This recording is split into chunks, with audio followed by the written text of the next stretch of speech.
Nag-aantay na lang kami ng tram. Punta na kami sa church. Siyempre dito ako nagpa-video. Kasi maraming ilaw. Sa tram stop, marami lang tao. Let's go na. Okay. Hi.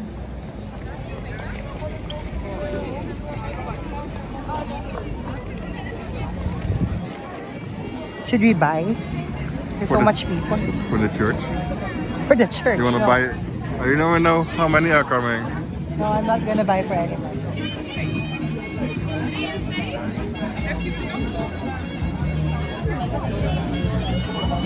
Kinder Bueno. The Kinder chocolate. Yeah. Holy Bowler. I want Berliner Bowler.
After ng Mass, meron palang Christmas party yung Filipino community dito. Tapos, they invited us to join. Hindi talaga kami aware na may handaan pala. Dito ko din nakita si Philippine Ambassador to Netherlands, His Excellency Jose Eduardo Malaya. Ayan, yung picture namin together. What do you want?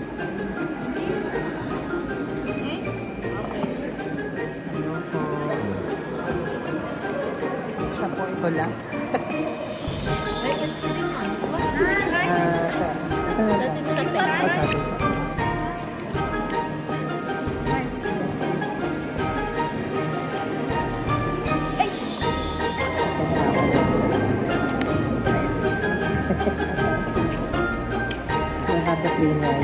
No?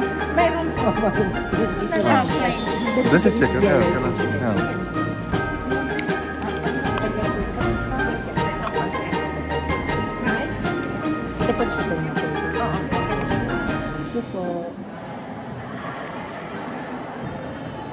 We have free food because there's free food after the Mass. Pero dahil sa Christmas lang to. So may libre kaming dinner.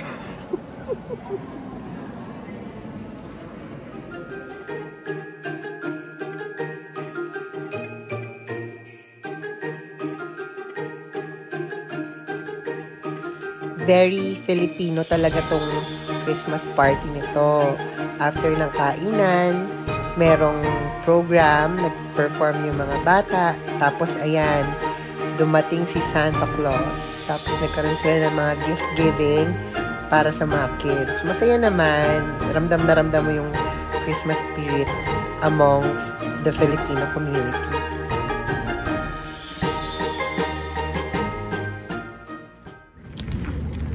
So tapos na kami mag-church.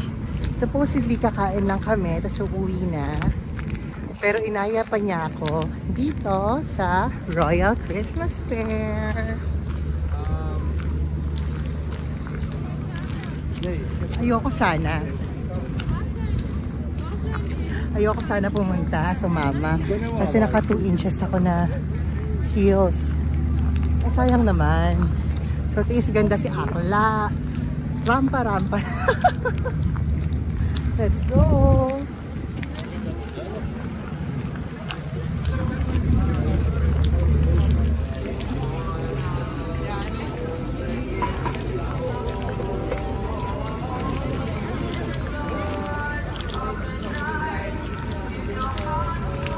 So, dito sa Christmas fair na to, well, Christmas fair siya. Sa mga Christmassy stuff yun nandito.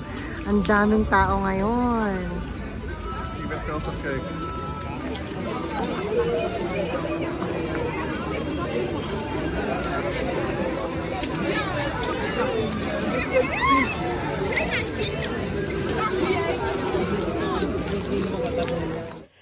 Montage na lang po tayo ha. Nalobat na kasi ko.